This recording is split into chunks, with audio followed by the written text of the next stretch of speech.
Hello viewers, আসসালামু আলাইকুম। Welcome back to my channel আয়াত কিচেন। আশা করছি সবাই ভালো আছেন। আলহামদুলিল্লাহ আমিও ভালো আছি। আমি ফারজানা খান প্রতিদিনের মতো আজকেও চলে এলাম আপনাদের পছন্দের নতুন একটা রেসিপি নিয়ে। আজকের রেসিপি হলো চুলায় তৈরি সহজ বারবিকিউ চিকেন কাবাব। অল্প সময়ে খুব সহজে ঘরে থাকা কিছু মশলা দিয়ে গ্যাসের চুলায় তৈরি করে নেওয়া যায় এই বারবিকিউ কাবাবটি। আমি বারবিকিউ চিকেন তৈরি করার জন্য নিয়েছি 7 থেকে 800 গ্রাম মুরগির বুকের মাংস। আমি মুরগির বুকের মাংসটাকে কিউব করে এভাবে কেটে নিয়েছি। আপনারা দেখতে পাচ্ছেন যেভাবে আমি কেটে নিয়েছি আপনারা ওভাবে কেটে নেবেন। আমি এটাকে কেটে বেছে ধুয়ে পরিষ্কার করে নিয়ে দিই। আমি এটাকে ম্যারিনেট করে নিব। দিয়ে দিচ্ছি 1 টেবিল স্পুন রসুন বাটা। এবার দিয়ে দিলাম 1 টেবিল স্পুন আদা বাটা। দিয়ে দিচ্ছি 1 টেবিল স্পুন লাল মরিচ গুঁড়া। দিয়ে দিচ্ছি 1 টেবিল স্পুন সয়া সস। আমি এখানে দিয়ে দিচ্ছি স্বাদ মতো লবণ। লবণটা আপনারা আপনাদের স্বাদ অনুযায়ী দিতে পারেন।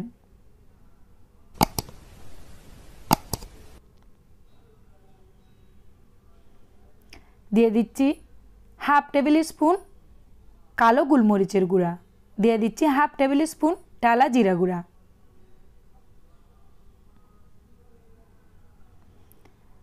আমি এখানে ছোটো সাইজের 2 টুকরা লেবু নিয়েছি। আমি লেবুটাকে এখানে চিপে দিয়ে দিচ্ছি। প্রায় 1 টেবিল স্পুনের মতো রস হবে। এখানে লেবুটা অবশ্যই দেওয়ার চেষ্টা করবেন। আমি দিয়ে দিচ্ছি হাফ টেবিল স্পুনের মতো বারবিকিউ সস। এবার আমি মাংসের সাথে সবগুলা মশলাকে হাতের সাহায্যে খুব ভালোভাবে মিক্স করে নিব। আমি সবগুলা মশলা মাংসের সাথে খুব ভালোভাবে হাতের সাহায্যে মিক্স করে নিয়ে প্রায় 15 থেকে 20 মিনিটের জন্য এটাকে ম্যারিনেট করতে রেখে দিব। আপনারা চাইলে নর্মাল ফ্রিজেও রেখে দিতে পারেন। আমি এটাকে ঢাকনা দিয়ে নর্মাল ফ্রিজে 15 মিনিটের জন্য রেখে দিচ্ছি। আমি কিছু স্টিক নিয়েছি। আমি স্টিকগুলোকে পানিতে ভিজিয়ে রেখেছি।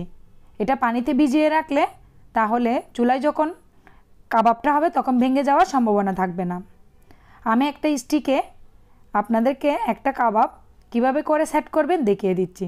এভাবে করে স্টিকে একটা একটা করে কাবাব ঢুকিয়ে নেবেন। ঠিক মাছ বরাবর করে একটা একটা করে স্টিকের মধ্যে মুরগির পিসগুলা ঢুকিয়ে নেবেন। আপনারা আপনাদের পছন্দ অনুযায়ী বড় সাইজেরও করতে পারেন, ছোটো সাইজেরও করতে পারেন এই কাবাবটা।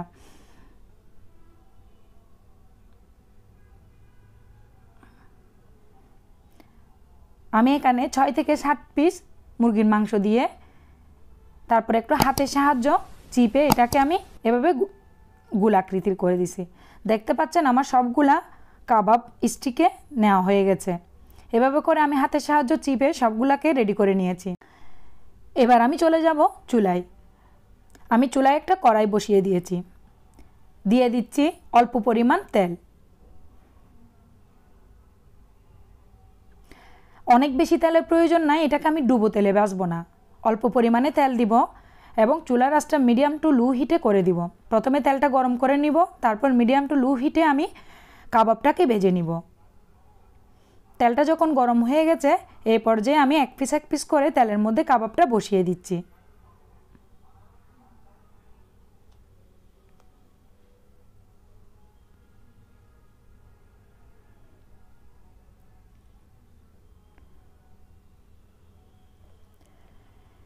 এভাবে করে আমি কাবাবগুলো বসিয়ে দিয়ে চুলার আঁচটা একদম লো হিটে করে দিয়েছি। এটাকে অনেক বেশি জাল করে রান্না করা যাবে না। এটাকে চুলার আঁচটা লো হিটে রেখে একটু পর পর আশপাশ দিয়ে ঘুরিয়ে দিয়ে এটাকে ভেজে নিতে হবে। দেখতে পাচ্ছেন অন্য সাইডে একটা হালকা ব্রাউন কালারের সুন্দর একটা কালার চলে এসেছে। এভাবে করে আমি চুলার আঁচটা লো হিটে রেখে চারদিক একটু নেড়ে চেড়ে দিয়ে আমি বারবিকিউর চিকেন কাবাবটা ভেজে নিয়েছি। কাবাবটা নামানোর আগে আমি হালকা একটু বারবিকিউ সস উপরে ব্রাশ করে দিব। এটা দিলে খেতে কাবাবটা আরও বেশি ভালো লাগে। এভাবে করে আমি উল্টে পাল্টে সবগুলা কাবাবের মধ্যে আমি একটু বারবিকিউ সস ব্রাশ করে দিয়েছি। আশা করছি আজকে সহজভাবে চুলায় তৈরি করা বারবিকিউ চিকেন কাবাবের রেসিপিটি আপনাদের ভালো লেগেছে। যদি আপনাদের আমার আজকের এই রেসিপিটি ভালো লাগে বাসায় ট্রাই করবেন এবং কমেন্ট করে জানাবেন আপনাদের কেমন লেগেছে। আপনাদের কমেন্ট আমাকে অনেক উৎসাহ দেয়। আর লাইক করবেন, শেয়ার করবেন। প্রতিনিয়ত নতুন নতুন ভিডিও পেতে আমার চ্যানেলটিকে সাবস্ক্রাইব করে পাশে থাকা বেল আইকনটি অন করে দিন। এতে করে আমি চ্যানেলে ভিডিও আপলোড দেওয়ার সাথে সাথে আপনার মোবাইলে ভিডিও নোটিফিকেশনটি পৌঁছে যাবে। আজ এই পর্যন্ত, ইনশাল্লাহ আবারও চলে আসবো আপনাদের পছন্দের নতুন কোনো রেসিপি নিয়ে। সে পর্যন্ত সবাই ভালো থাকুন, সুস্থ থাকুন। Thanks for watching this video. Stay with us, live love and respect. আসসালামু আলাইকুম। আল্লাহ হাফেজ।